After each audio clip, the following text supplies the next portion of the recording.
Bom, agora vamos falar no módulo 4, que é a renda fixa privada. Só recapitulando, nós no módulo anterior a gente falou sobre a renda fixa pública do Tesouro Direto. No site do Tesouro Direto tem vários tipos e cada um com um valor mínimo a investir bem acessível. Mas quando chegar no módulo 8, que é olhar na prática, eu vou expor com mais detalhes. Aqui é mais a teoria. Então, mas relacionando à renda fixa privada, existem uma série de títulos, mas eu enumerei alguns apenas a título de exemplo, sendo que os mais comuns para os investidores normais, né, os pequenos investidores, são o LCI, LCA e CDB. LCI, letra de crédito imobiliário. LCA, letra de crédito agronegócio. E CDB, certificado de depósito bancário. Bom, existem outros, a letra de câmbio, CRI, certificado de recebíveis imobiliários, CRA, certificado de recebíveis agrícolas, letra de financeira, o LF, e debentures. Eu vou falar cada um deles com ênfase nesses três, por qual motivo? Eles são os mais usuais. Bom, eu vou sobre o LCI. LCI, ele visa fomentar o mercado imobiliário. Então, estimula o comércio imobiliário. Você investe com o dinheiro investido, né? Você compra um título, com o dinheiro investido você usa, a instituição, né, usa aquele crédito para incentivar a construção civil. Aqui, para incentivar o agronegócio. Então, eu invisto compro um título, esse título, os recursos desse título, ele é utilizado para essa finalidade e no vencimento você recebe aquilo que foi contratado. Lembrando que existem o pré-fixado,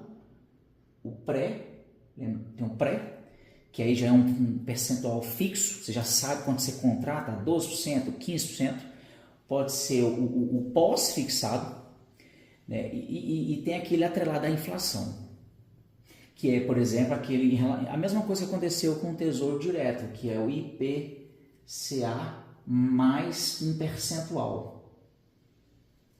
Mas enfim, esses aqui têm algumas características. Olha, questão da garantia. O LCI, LCA, CDB e o LC, esses quatro, eles têm a garantia do FGC, que é o Fundo Garantidor, que é o quê? Se você tem até R$250 mil, você tem a garantia. O que é isso? Se o banco, por exemplo, vier a acontecer uma liquidação, você não fica sem o recurso, você vai acionar o FGC, já inclusive aconteceu comigo, o resultado não demora, você tem o seu dinheiro retornado, você resgata o dinheiro, eles depositam numa conta que você tem indicado, até o limite de R$250 mil, tá?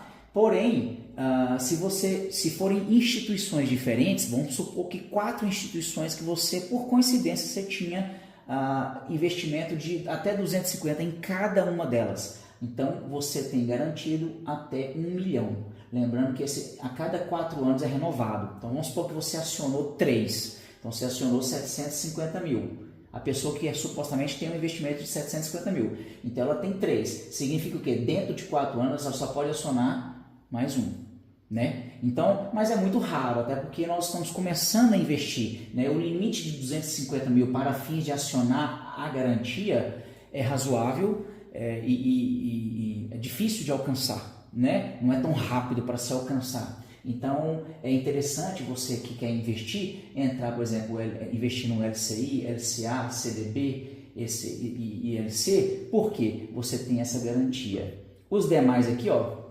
não tem essa garantia, tá? Então, só por isso seria interessante a gente focar nesses aqui, ó. E a vantagem desses dois, o letra de crédito imobiliário e letra de crédito agronegócio, eles não incidem imposto de renda. Não incidem imposto de renda. Significa o quê? O governo, ele quer incentivar os investimentos nesse tipo de título exatamente para incentivar o agronegócio e o ramo imobiliário. Por isso que ele não incide imposto de renda. Mas o certificado de depósito bancário, ele incide imposto de renda. Mas isso não significa que ele seja ruim, tá? Até porque, via de regra, ele oferece na sua instituição, seja uma corretora, percentuais de retorno maiores. Então, muitas das vezes, ele é vantajoso sim. Esse aqui, ó, debêntures, isso aqui me chama a atenção. Por qual motivo? Debêntures nada mais é do que títulos emitidos por empresas particulares. Por exemplo, uma Petrobras, uma Vale, eles estão precisando de um recurso no mercado. Ao invés de emitirem novas ações, eles emitem títulos pagando um percentual, muitas vezes bem atrativo, tá? E aí existem, eu coloquei em observação aqui, porque existem debêntures que elas são chamadas incentivadas. Incentivadas por quê? Incentivadas porque elas querem que o governo incentiva a compra desse título, por isso que muitas vezes ele não tem imposto de renda. Tá? Então aquelas debêntures incentivadas não incidem imposto de renda, as que não são incidem. Tá? Como isso aqui não está na garantia do FGC, nem essa, o que acontece? Para quem está iniciando, talvez não seria interessante a princípio, tá? Focar naquele que tem a garantia, apesar do que é um valor que está bem acima do que nós iniciantes estamos investindo. Lembrando que todos os investimentos que a gente faz, a gente pode acompanhar, ele é vinculado, ele é cadastrado no site da B3, que é Bovespa. Lá você tem acesso ao investidor e lá você consegue saber a quantidade de títulos que você tem, a rentabilidade, todos os detalhes no site da B3. Bom, eu coloquei ali, ó, CDI, que é o Certificado de Depósito Interbancário, é o quê? Ele é um parâmetro para pagamento do retorno. Então, além do pré-fixado e do IPCA, muitas das vezes o título ele oferece, por exemplo, certamente a gente já deve ter ouvido falar, por exemplo, 100% do CDI. 100% do CDI. Significa o quê? Esse título, por exemplo, ele paga 100% do certificado de depósito interbancário, que nada mais é o que? Esse certificado, esse parâmetro, ele é usado entre bancos. O banco, quando pega um emprestado no final do dia com outro, ele tem que devolver com a rentabilidade do CDI de 100%. Quando a gente fala aqui 100%, significa que nós estamos usando esse parâmetro utilizado entre bancos. Então, assim, por exemplo, os investimentos feitos na caixinha do Nubank, por exemplo, via de regra, eles oferecem 100% do CDI, que é aquilo ali, tá? Só que quanto mais você achar maior, você também tem títulos que pagam até 160%, ainda mais hoje com a Selic no percentual de 12,25%, é possível achar até mais esse percentual do CDI. Tá? Então, em relação àquilo ali, é isso. É um parâmetro para rentabilizar os títulos que foram adquiridos. Bom, agora, quando a pessoa entra no site da corretora, tem vários títulos e várias instituições que são pagas, que estão oferecendo aquele título.